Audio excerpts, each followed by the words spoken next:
Maharashtra education सोसायटीच्या Mukundas Lohia college of इंजिनिअरिंगने AICTE DTE D बाटूची संलग्नता घेण्यासाठी संस्थेने दिशाभूल करणारी आणि चुकीची कागदपत्र सादर केल्यामुळे संबंधित संस्थेची चौकशी करावी अशी तक्रार पोलिसांकडे देण्यात आली आहे।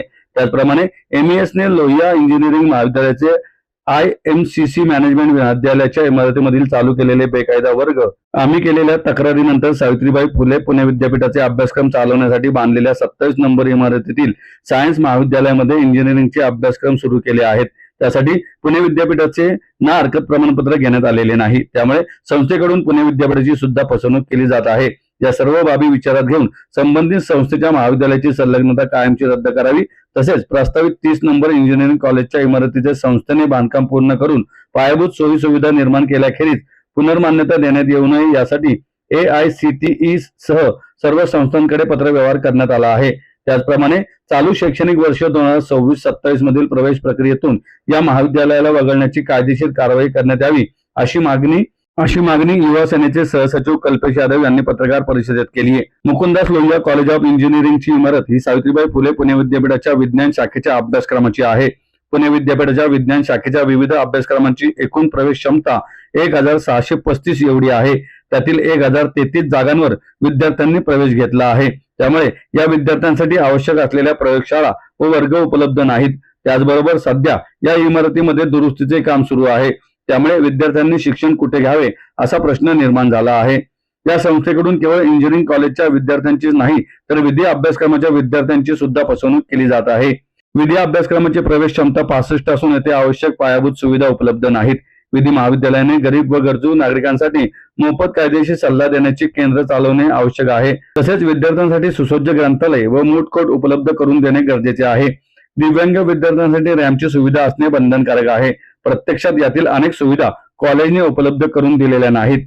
या सर्व बाबी विचारात घेता सावित्रीबाई फुले पुणे विद्यापीठाने MES संस्थेच्या सर्व महाविद्यालयांचे अकॅडमिक व ऍडमिनिस्ट्रेटिव्ह ऑडिट करून महाविद्यालयाची संलग्नता काढून घेणे गरजेचे असल्याचं कल्पेश यादव यांनी म्हटलं आहे।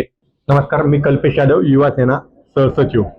महाराष्ट्र एज्युकेशन सोसायटीच्या Mukundas Lohia college of engineering या महाविद्यालयाला मान्यता देतेवेळी AICTE DTE आणि डी बाटू या संस्थांकडून जी बेकायदा परवानगी दिली, जे संलग्नता दिली, त्या संलग्नते बाबतीमध्ये आम्ही मागच्या पत्रकार परिषदेत आपल्या माध्यमातून जगासमोर आणलं।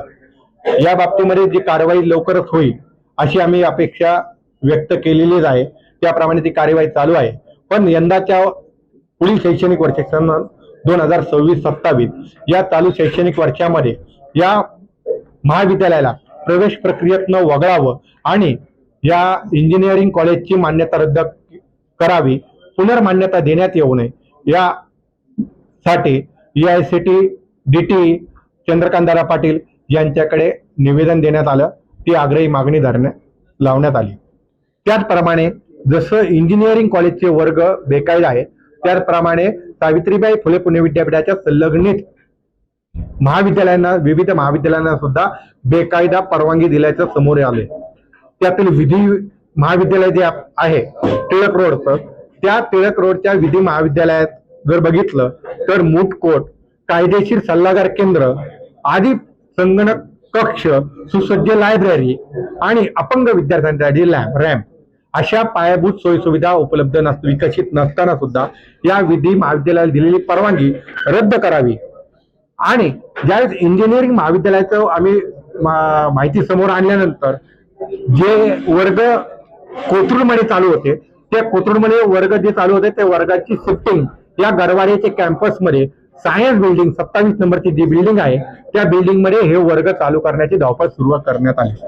मग या सायन्स बिल्डिंग मध्ये ज्यावेळेस इंजिनिअरिंग कॉलेजचे वर्ग चालू करतात त्यावेळी सावित्रीबाई फुले पुणे विद्यापीठाची NOC किंवा या सायन्स बिल्डिंग मधील PG UGच्या अधिक विविध 21 अभ्यासक्रमाप्रमाणे सुमारे 1635 विद्यार्थी प्रतिवर्षीप्रमाणे या विद्यार्थ्यांचं साठी बेसिक सोयी सुविधा, त्यामध्ये BSc आहे, BSc कम्प्युटर आहे, BCA सायन्स आहे, BSc chemistry, BSc physics, microbiology, botany अशा विविध अभ्यासक्रमासाठी लागणाऱ्या ज्या लॅब्स आहेत त्या लॅब्स तिथं अस्तित्वात नसताना पुणे विद्यापीठाने जी संलग्नता दिली आहे ती संलग्नता काढून घेण्यासाठी तात्काळ समिती गठीत करावी आणि सत्यशोधक समितीच्या माध्यमातून हा अहवाल जगासमोर यावा आणि या बेकायदा महाविद्यालयाची परवानगी रद्द करावी अशी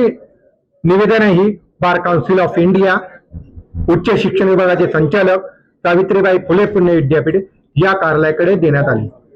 सर्वात मोठी बाब म्हणून आणि सर्वात मोठं धाडसी पाऊल जर म्हटलं तर या इंजिनिअरिंग महाविद्यालयाला दिलेली बेकायदा परवानगी त्यासाठी सादर केलेले दिशाभूल केलेले करणारे जे कागदपत्र फसवे कागदपत्र फसवणूक केली या बाबतीमध्ये पुणे शहर पोलीस आयुक्त आणि डेक्कन पोलीस स्टेशनचे निरीक्षक यांच्याकडे तक्रार दिलेली आहे. भारतीय न्याय संहिता याप्रमाणे यांच्यावरती कारवाई करावी अशी तक्रारी दिली आहे. भविष्यामध्ये या महाविद्यालयामध्ये कोणी फसणार नाही याची काळजी म्हणून युवा सेना विविध स्तरावरती योग्य ते कार्यवाही करेल. प्रसार माध्यम, पटनाट्य विविध प्रसार माध्यमाद्वारे जनजागृती करेल आणि शेवटच्या विद्यार्थ्यापर्यंत या मुकुंदास लोहिया इंजिनिअरिंग कॉलेज बेकायदा इंजिनिअरिंग कॉलेजची माहिती दिली जाईल जेणेकरून भविष्यामध्ये या विद्यार्थ्यांची फसवणूक होणार नाही ही काळजी या निमित्त घेण्यात आली.